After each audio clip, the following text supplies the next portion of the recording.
running down that hill in the Yuma Dunes. What was that experience like?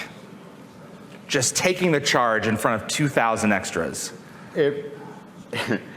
I remember it so vividly. You know, it was a long day, as you can imagine. I mean, there were 1,500 extras. There were all these explosions that were set off to go, which is a complicated process to begin with. You know, setting them up and then sweeping the dunes of all the footsteps and footprints. You know, so that it looked pristine. And setting up the camera, making sure that they had all the angles. They had 6 cameras lined up down at the bottom of the dunes. We were brought up around the back and up. So we'd never really walked the dunes, you know, and being all silvery sands, I didn't really have a good perspective on how steep it was. Oh. Okay. So that's clue number 1 of what goes wrong. Anyway, after we were sent up there, it was blazing hot, and I could feel the 1,500 people behind me just starting to flag. You know, it was hot, they were tired and getting cranky. So this is before take 1. How long are you all out here in the desert at this point? We were already up there about an hour and a half. Oh my. You know, so yeah, it was. In the blazing sun, no fans. No shade, no fans, no shade. No nothing, right? And so, and I knew, this is the climax of the film, I knew I needed a lot of energy from these guys, you know? And so I started. Is this mic not on? Around. Hello. Oh, I forgot to turn it on. Okay, no, it's all good. Hello, check. Am I on? There we go. There we go. Hi, everyone. So you're on the dunes. We're an hour and a half. Everyone's got no shade. They're starting to flag behind you. And so I started doing like a striptease and, you know, things like that, and dancing and, you know, getting them up. They were, you know, it amused them for a few minutes, and then they got bored with that. And so I said, okay, I'm going to challenge you. And back in the day, I used to be a sprinter. You know, I could run pretty quick. Yeah. And I've got a 15-yard lead on these guys anyway. So I said, you know what?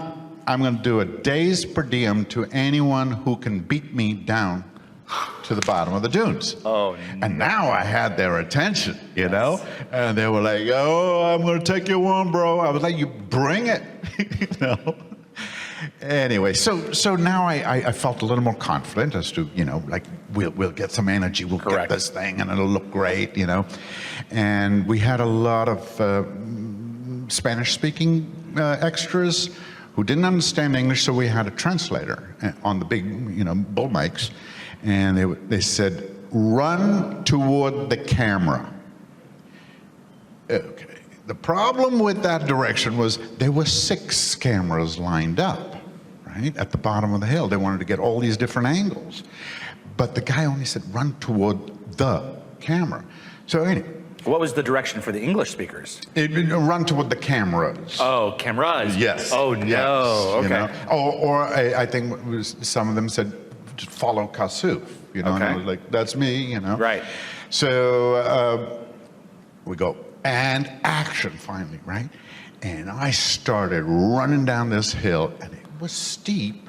And once you build up momentum, there was no stopping, you know? Right. Unless you went like a cartoon and you come to a screeching halt, like, you go, guys. You know?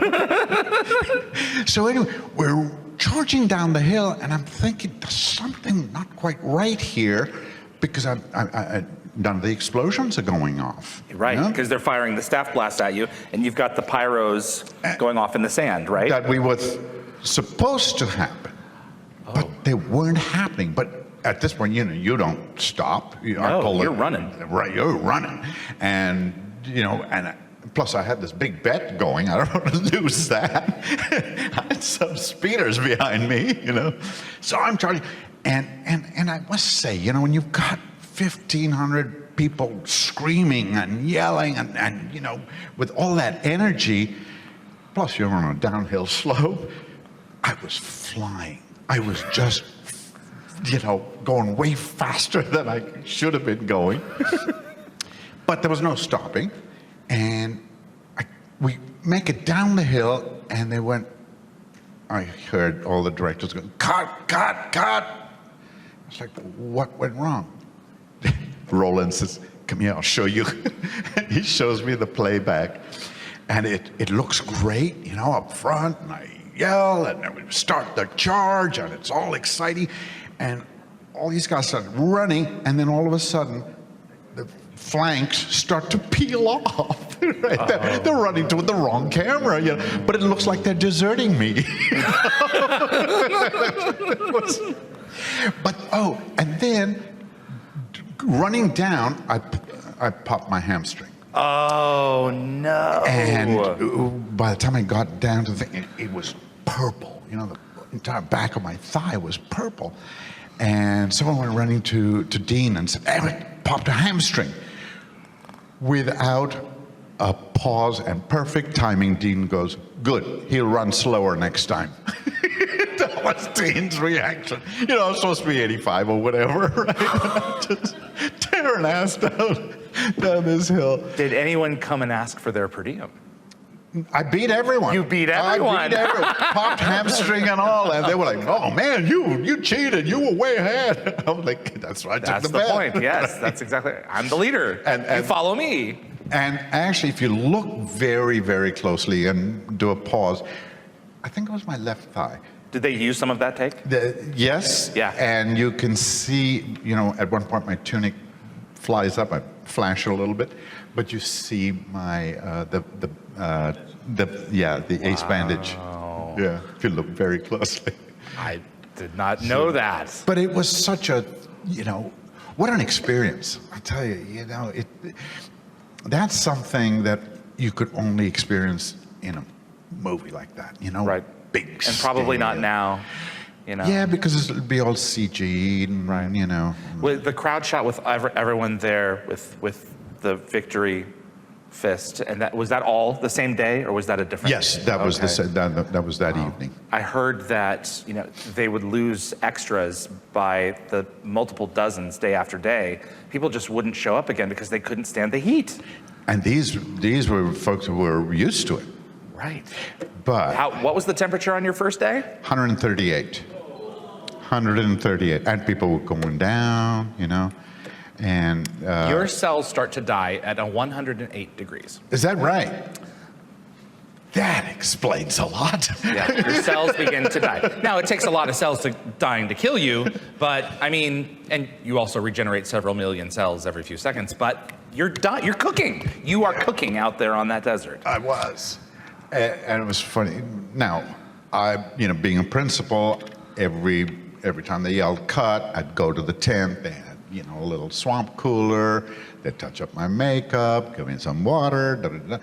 The other guys, the elders, and these were real elders, man. I mean, they were just sitting in the sand, out in the open.